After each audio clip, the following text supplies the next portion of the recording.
Vitamins and antioxidants have been hypothesized to be helpful in a variety of conditions, and many of our patients take these hand over fist.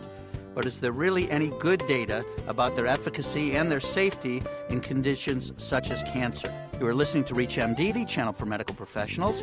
Welcome to the Clinicians Roundtable. I'm Dr. Lee Freedman, your host, and with me today are Dr. Victor Montori, Associate Professor of Medicine and Director of the Knowledge and Encounter Research Unit at the Mayo Clinic in Rochester, Minnesota, and Aditya Bardia, Doctor and Instructor at the Mayo Clinic in Rochester. Dr. Bardia, thank you so much for being with us. You're welcome. When we think about vitamins and antioxidants, what is the theory? Why would we hypothesize that they would be helpful in cancer? So previous studies that were done on this topic showed that people who were consuming high amounts of fruits and vegetables had a lower risk of cancer. And fruits and vegetables generally have high amounts of vitamins, minerals, and antioxidants. So it was hypothesized that antioxidants could potentially reduce the risk of cancer. And then when we try to take these compounds out of the fruits and vegetables, we're left with things like vitamins. And are there other compounds that have come up in this regard? So there are multiple antioxidants that are present in fruits and vegetables. They include beta-carotene, lycopene, vitamin A, vitamin E, and there are multiple other compounds also. Then you have put together a review article, and tell us about how you went about looking at the question of these kind of compounds and their efficacy in cancer. So this was actually a systematic review and meta-analysis. What this means is that we looked at all the studies that were done on this topic, essentially any study that had looked at antioxidants for prevention of cancer. We included those studies and then came up with a pooled estimate of the efficacy of antioxidants for prevention of cancer.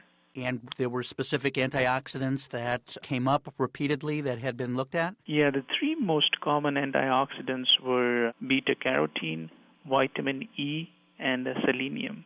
And so that was the focus of this particular review. That is true. Dr. Montori, we were just talking about the review that you had done, the meta-analysis, and that there were 599 trials identified. How did you take the next step to sort these out and look at them? What is fundamental in this methodology is that one will have to have a reason to include or exclude studies as you move forward in trying to summarize what the best available research evidence is on the topic. So we had pairs of reviewers looking at these articles independent of each other and with a criteria set ahead of time for what studies can provide that information. And we went from 599 articles to 33 potentially eligible studies, but in closer evaluation of them, now in full text, we only identified 12 that could provide enough information in a valid fashion to answer the question we had. So this narrowing down is what your listeners will be able to relate to the fact that when they hear the news that this study showed a major effect in this direction, and then a few days later that another study showed a major effect in the opposite direction, not all of those studies are equal in terms of their credibility, and what we're doing here is trying to summarize all the studies that have a high degree of credibility in trying to provide to the public the best available answer. And I imagine some of those parameters included they needed to be randomized, double-blind, placebo-controlled? Yes. The studies that provide the most convincing findings are those in which participants do not choose to take, in this case, the antioxidants, but rather are assigned to take those antioxidants by a random process. That process of randomization is the key factor that allows us to then say that any difference in destiny, any difference in outcome of these patients is likely due to the exposure that they've had in terms of whether they received antioxidants or not. So our eligibility criteria for these studies were that they had to have at least 1 year of follow-up so that we could see an effect of the antioxidant exposure on the risk of cancer and the risk of dying from cancer. They had to test any of these antioxidants that my colleague has mentioned are common in supplements as well as in foods. and they should have adequate reporting of the outcomes, and they should be related to the primary prevention of cancer. That means the participants in the studies should not have a prior history of the cancer that was hoped to be prevented. Obviously, that's the best data. Is there something we lose in going from almost 600 trials down to just 12? Is there any risk of impacting the validity of the findings? Yes. When one looks at the data, every time one tries to narrow down the data that can be entered into a study like this, the risk is that some data will be left out. Some of the data that is left out in this sort of procedure is observational data, that is, studies in which patients or physicians, but in this case mostly will be healthy individuals in the community, decide to take antioxidants, for instance, or decide not to take antioxidants. And then a researcher goes back and looks to see what destiny these individuals have. And the issue here is that individuals, for instance, who have healthy habits, exercise often, eat fruits and vegetables, eat a healthy lifestyle, and choose to take supplements, for instance, may in fact have a lower incidence of cancer than people who choose not to take antioxidants, but also choose not to lead a healthy lifestyle in terms of healthy diets and exercise. So you can't untangle whether the destiny of these patients of having fewer cancers is related to the exposure to the antioxidants or it's related to the other healthy choices they make in their lives. So what we lose here is numbers of studies, but what we gain here is a lower risk of bias introduced by individuals' preferences here for a healthy lifestyle and for the use of antioxidants that are present in observational studies. So in this field, it's actually particularly notable that observational studies tend to show positive answers because, again, the choice of taking antioxidants is related to other healthy habits that these individuals will have. And reminds me of what seemed to be incorrect conclusions about postmenopausal estrogen that were originally based on observational studies that were kind of overturned once we had the prospective studies. Yeah, the analogy with estrogen is very good because there, in fact, the key hidden factor appeared to have been socioeconomic status. So women who had greater access to physicians, who were more worried about their health, who also likely exercised more and had healthier habits, also were more likely to be prescribed estrogen. And when they were compared to women of lower socioeconomic status who led a less healthy lifestyle, had less access to medical services, also therefore less likelihood of receiving estrogen, the differences in cardiovascular mortality and cardiovascular events was notable and precise in meta-analysis or systematic reviews like the one we're talking about here, but ones that focused on observational studies. Once the randomized trials, like the ones we summarized in this study, once the randomized trials came about, it became obvious that these compounds did not have a protective effect on cardiovascular events of the magnitude we thought when we were relying only on observational data. Even though the observational studies were very well done, this problem of individuals choosing the exposure rather than the exposure being assigned at random creates a bias that cannot be necessarily corrected. So we have a very small group of studies that were well done and should be free from bias. And how many patients did this include, and what were some of the results? Yes, so the final analysis included 12 eligible trials, 9 of which we categorized as having high methodological quality, and the total number of participants in this trial is a whopping 104,196 participants.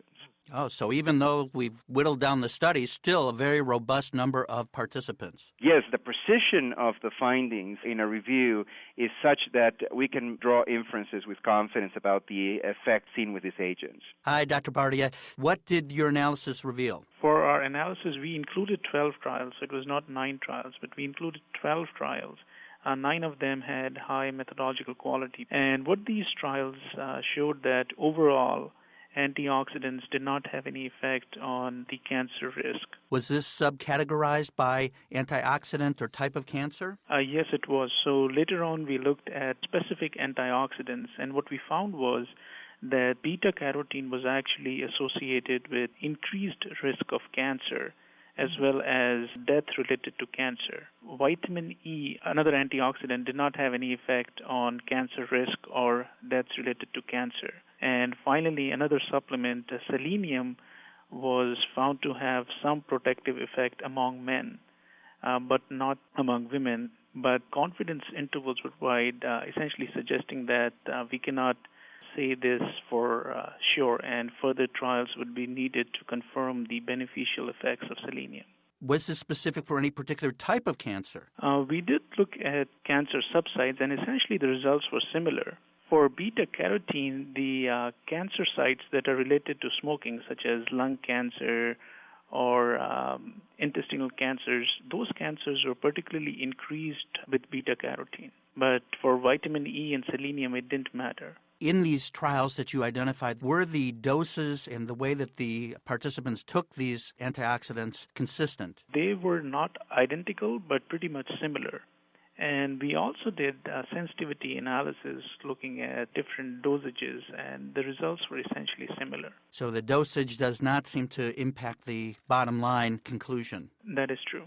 Dr. Montori, can you summarize for us the important points for practicing physicians around the country? Yes, Lee. The important point here is that in terms of the topic, I think our review conclusively summarizes that antioxidants in general do not have a role in the prevention of cancer, that beta-carotene is particularly harmful among smokers and should be avoided, and that selenium is something we can keep an eye on in the future as it holds some promise. The second conclusion I think can be drawn from this is that summarizing the evidence in using systematic reviews and meta-analysis is profoundly helpful to the medical community. Clinicians, listeners of your program, may have been exposed recently to meta-analysis in other areas in which there's criticism of the method as not being as valid as the individual studies that are summarized. And this is very misleading. I think clinicians, if they should be consuming any kind of medical research, they should prefer to consume systematic reviews and meta-analysis that summarize the evidence with mechanisms to prevent the intrusion of error and bias in the findings.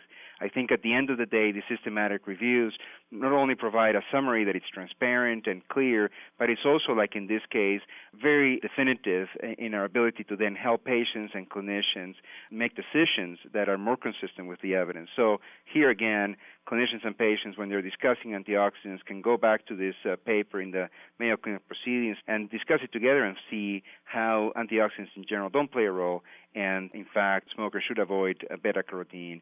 And, clinicians and patients should not rush to the use of selenium, but in fact, wait until we can be more clear as to whether selenium has a beneficial effect and in what capacity and to what extent. So I think meta-analysis are clinicians' friends, and clinicians should be able to learn to read them and find them in medical journals and use them more often. Well, I want to thank Dr. Montori and Dr. Bardia from the Mayo Clinic. I'm Dr. Lee Freedman, and you've been listening to the Clinicians Roundtable on ReachMD, the channel for medical professionals. We welcome your comments and questions through our website at reachmd.com, which now features our entire medical show library and on-demand podcasts.